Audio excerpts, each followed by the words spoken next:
Welcome to Balls Deep, a humorous yet informative medical show with a mission of optimizing your performance in the bedroom, the bathroom, and the boardroom.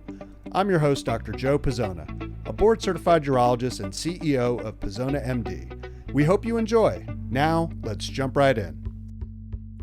Hey Stream Team, Dr. Joe Pazona, host of Balls Deep. This week I am solo. My lovely partner and wife, Catherine, is recovering from surgery. And let's be honest, no one else wanted to jump on the show after Brooke Fought's amazing episodes here. So what we thought we'd do this week is some Q&A. These are going to be some real life questions that I received this week while seeing patients. Yes, I'm still a practicing urologist, believe it or not. I don't just do video content and work on my brand. We are actually living and breathing and there in the real world, taking care of patients. So I've been told that it's cool in 2024 to look at your phone and use this as notes instead of a notepad. So why don't we dive right into some of the great questions that I had this week. So first, I had a gentleman in his 50s ask me, how big is my prostate and what caused it to be that big? So you may remember from a previous episode. If not, please go back and look for this. We did a deeper dive into the prostate. And one concept that is really important for people to know is that the actual size of a man's prostate is really irrelevant when it comes to his day-to-day life and his symptoms.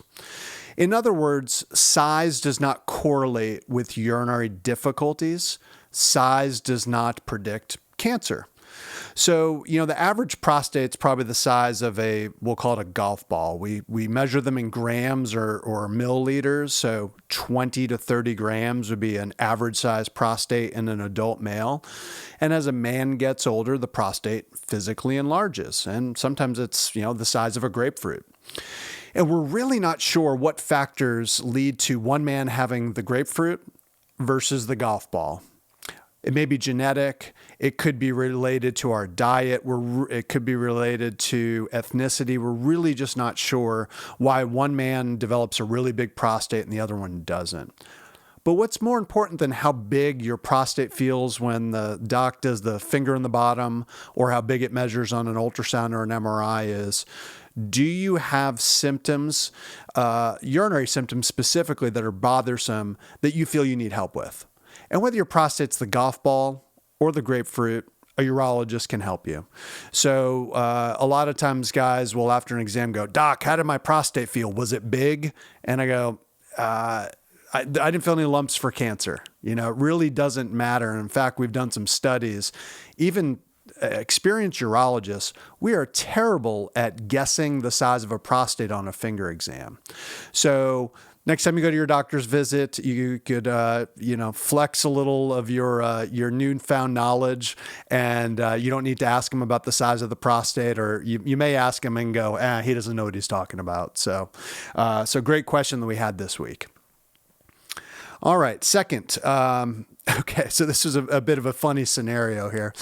I do a lot of vasectomies, as some of you may know. And, we like using talk aesthesia, as they say. In other words, you try and distract someone during the procedure just by having a conversation. And, we like screening people for areas of their life that they want improved. Remember, we're about optimizing performance in the bedroom, the bathroom, and the boardroom.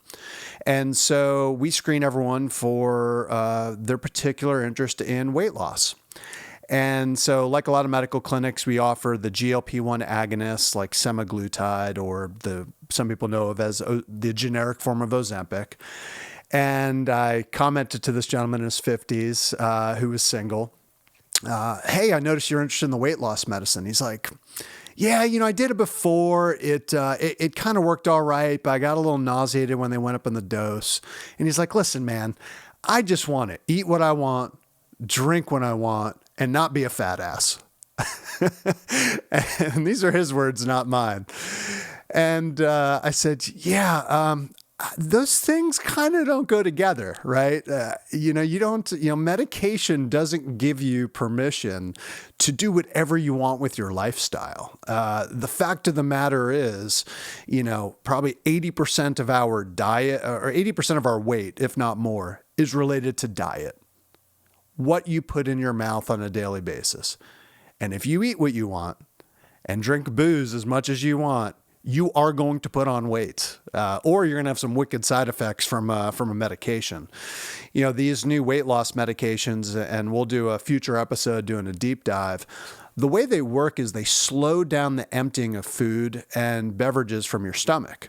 So if you keep putting in, okay, and you're on these medicines and you don't have a stopping point, you're going to throw up. You're going to feel nauseated. You're going to get some pretty bad heartburn in the evening.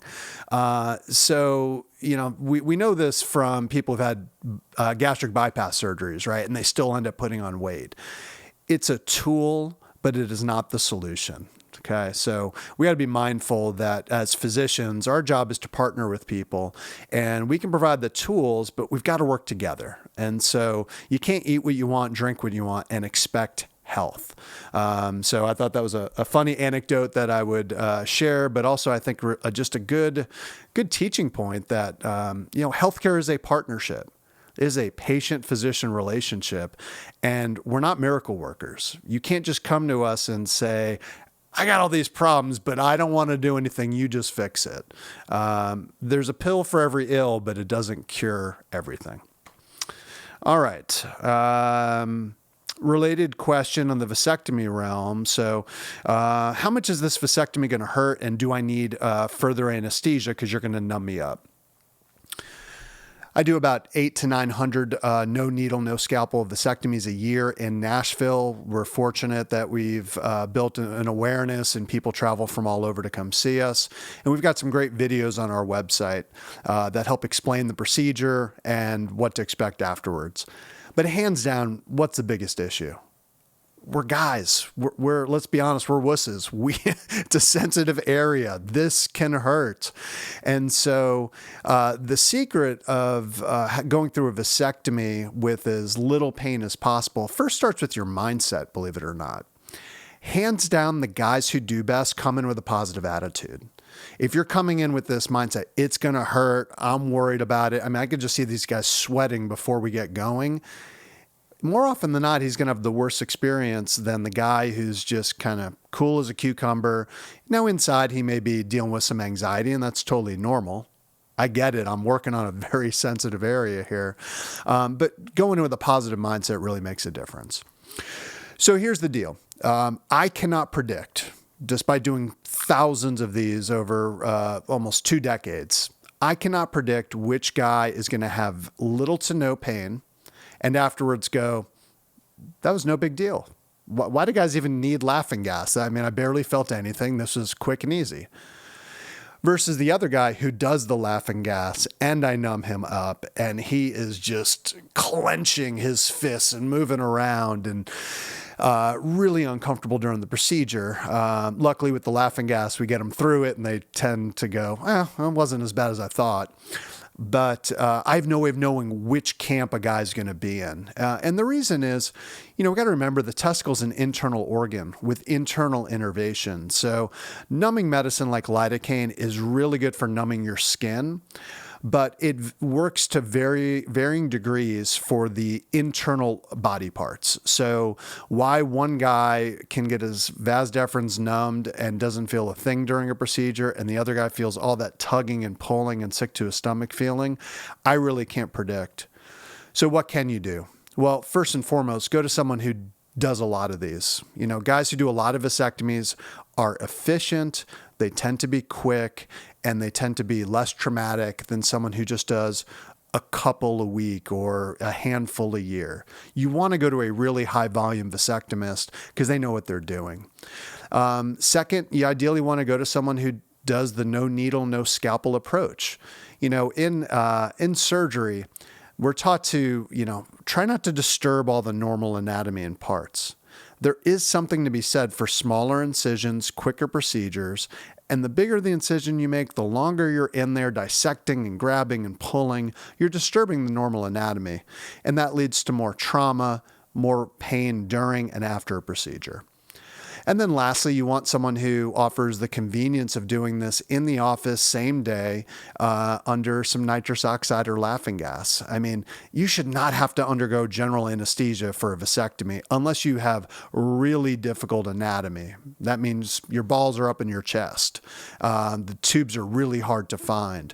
But if you go to someone who does a lot of these, I maybe take less than 0.5% of guys to the OR each year.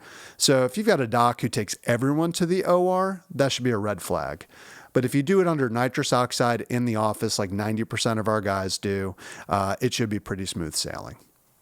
So great question that I get on a repeated basis. All right, moving along. Let's switch gears here for a moment and talk about some female health. So this was a woman I saw in her 80s who was having severe burning with urination. She had had a negative urine sample. She was told it wasn't a UTI. And unfortunately, no one examined her. She went to her regular doctor. I don't recall whether she went to a GYN at all, but they just kept giving her antibiotics and said, you just got to go see the urologist. And we got to remember that in order to do a full assessment on a patient, for most things, we have to get a thorough history and do an examination. Now, there are plenty of things I do that are more counseling, and there's no examination that's going to change what I tell you. But if someone's hurting, you got to kind of look at the area that hurts. And it was clear to me this woman had a yeast infection. She didn't know about it. She was a little bit larger, a little bit older, hard for her to tell. And I put her on some antifungal medication, and she got about 80-90% better. She was really happy. Saw her a couple weeks later. But she said, hey, doc, I'm still having some burning.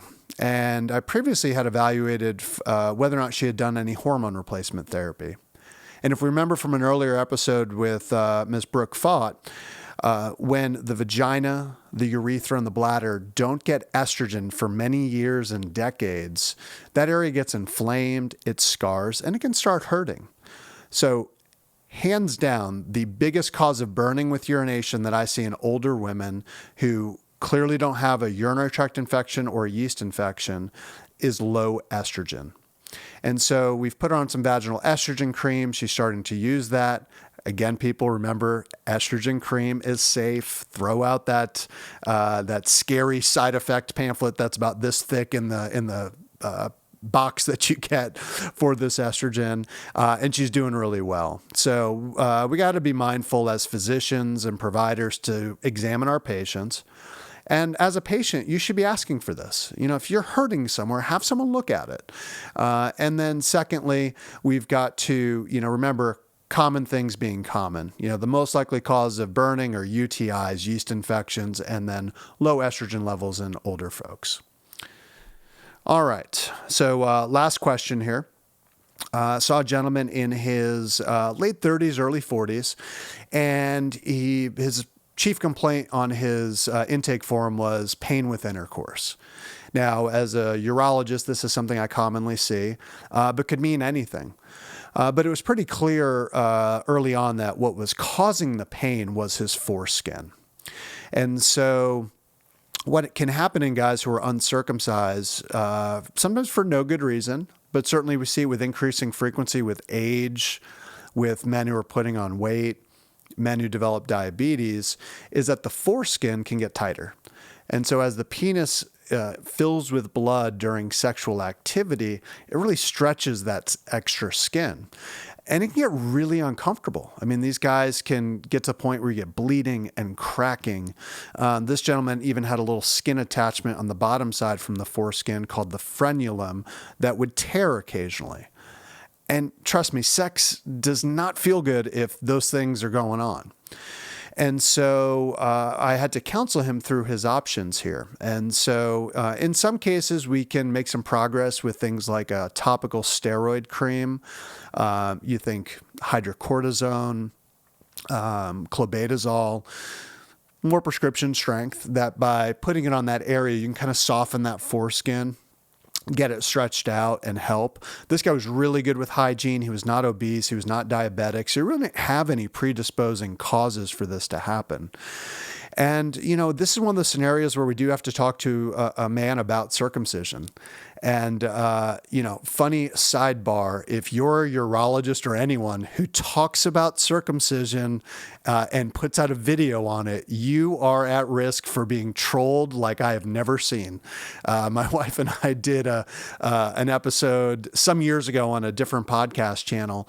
And within 24 hours, we had literal death threats, because we were talking about the benefits of circumcision. Now, we did it in a very tongue-in-cheek, funny sort of way, as Kat and I do. But certainly, we see a lot of men who have foreskins and have trouble. And so we've got to get away from the religion of anti-circumcision and toward, medicine and the quality of life of some of these men. And the fact of the matter is this: the majority of men in this world and country who are uncircumcised are going to have no issues. Just pull the foreskin back, clean it, replace it, try to stay in good shape, don't get diabetes, and your foreskin's likely to never cause you trouble. But as a urologist, I see a lot of men who have foreskin issues. And I hate to tell you, the best solution sometimes is a circumcision. So in this particular gentleman's case, he's going to try this cream. We're going to see him back for an evaluation. And if he's still having issue where he literally can't have sex because of the foreskin, we're going to talk about doing a circumcision. So, again, this is one of those areas where we don't want to let our preconceived notions and our emotions run wild. But even as doctors, we have to be honest. Most guys with foreskins do okay. So with that, we'll end this week's episode. I hope you found that this was a useful format for you, kind of a quick fire going through some things that, I see on a weekly basis. I mean, these were real life issues people came and saw me with. So whether you're in Middle Tennessee or elsewhere, if we can help you with any urologic issues, please leave some comments. We can't provide medical advice over these forums, but we certainly can steer you in some directions and talk generalities. And I want to thank you for being a member of our stream team by hitting that subscribe button or follow button on your favorite platform. That really means a lot to us, and we want to spread the word. These don't have to be uncomfortable taboo subjects that we don't talk about. These are real life things that people like you are suffering with on a daily or weekly basis. And we're here to help. I have lots of colleagues throughout the country who want to help you, but you got to be able to speak up and be vulnerable and know that there's a professional setting in which we can do this. So with that, please remember to show yourself a little bit more love and grace. We are all works in progress, and that gives us opportunities to improve. Thanks, and have an awesome day. Thank you for listening to this week's episode of Balls Deep. If you'd like to join our stream team of listeners, please click the subscribe button on your favorite podcast platform. For more information about our practice, Pazona MD, please visit pazonamd.com. This podcast is for informational purposes only, and the content is not intended to be a substitute for professional medical advice. The show does not constitute the practice of medicine. No doctor-patient relationship is formed through this podcast or any of the social media channels related to this show. The use of this information is at the user's own risk. Users should not disregard or delay in obtaining medical advice from any medical condition they have, and they should seek the assistance of their healthcare professionals for any such conditions.